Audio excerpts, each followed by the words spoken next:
జై శ్రీరామ్. నేను మీ చికోటి.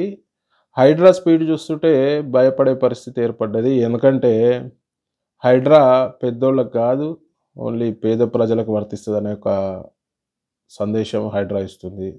ఒక పెద్దోళ్ళ ఇన్కన్వెన్షన్ తప్పించి, ఒక ఇన్కన్వెన్షన్ పెద్దోడిని కొట్టినా అని చూపిస్తున్నారు.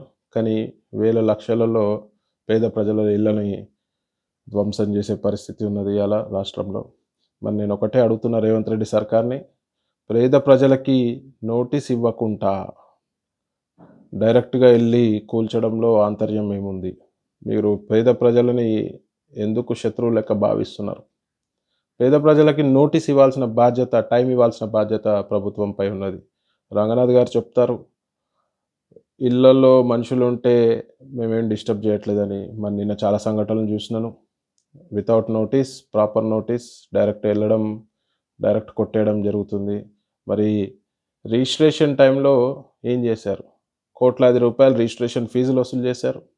కోట్లాది రూపాయలు మున్సిపల్ ట్యాక్సులు వసూలు చేశారు. మరి కోట్లాది రూపాయలు కరెంటు బిల్లు, నల్లా బిల్లు ఇవన్నీ వసూలు చేసినప్పుడు మీకు తెలియదా? మరి ఇది ఒక ఇల్లీగల్ కన్స్ట్రక్షన్ అని.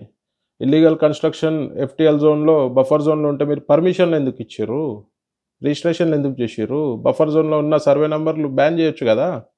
రిజిస్ట్రేషన్ చేయాల్సిన అవసరం ఉంది. మున్సిపల్ పర్మిషన్లు ఎందుకు ఇచ్చారు? మరి నల్లా బిల్లులు ఎందుకు, నల్లాలు ఎందుకు ఇచ్చారు, కనెక్షన్లు?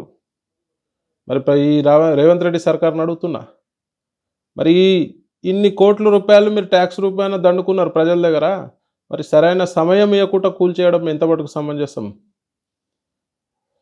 పేద ప్రజలు ఎన్నో కలలు కానీ సేవింగ్స్ తోటి, అప్పులతోటి ఇల్లులు కట్టుకున్నారు. వాళ్ళ ఇంట్లో ఫర్నిచర్, ఇంకా వేరే వస్తువులు చాలా ఉంటాయి. అవన్నీ కూడా మీరు డైరెక్ట్ వెళ్ళి టైం ఇవ్వకుండా ధ్వంసం చేయడం ఎంతవరకు కరెక్ట్ అని నేను ప్రశ్నిస్తున్నాను.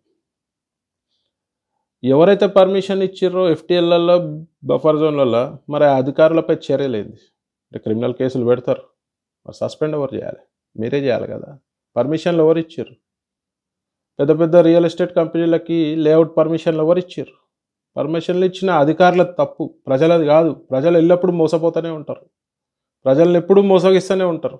మరి అట్లాంటిది మీ ప్రభుత్వం ప్రజల పాలిత అండగా ఉండాల్సింది పోయి మీరు కూడా ప్రజలని హింస పెట్టేది కరెక్ట్ కాదని చెప్పి ఈ సందర్భంగా నేను తెలియజేస్తున్నా. రేవంత్ రెడ్డి సర్కారు ఆలోచించాల్సిన విషయం, ప్రజలకి ఒకవేళ ఎఫ్టీఎల్ ఉంటే నోటీసులు ఇవ్వండి, టైం ఇవ్వండి. ఫాతిమా కాలేజీకి నోటీసులు ఇచ్చిర్రు, టైం ఇచ్చిర్రు. మరి అమాయక ప్రజలకు ఎందుకు ఇస్తలేరు? రాత్రి వాళ్ళు గరీబోళ్ళు ఎక్కడ పోవాలి? పేద ప్రజలు ఎక్కడ పోవాలి? మీరు ధనాదాన్ని వచ్చి కూలగొడితే వాళ్ళు ఎక్కడ పోవాలి? ఎక్కడ పోయి తలదాచుకోవాలి? రోడ్ల మీద పడేస్తున్నారు మీరు ప్రజలని. మీరు ఆలోచించాలి. తక్షణం రేవంత్ రెడ్డి సర్కార్ దీనిపై స్పందించాలి, దీనిపై ఆలోచించాలి.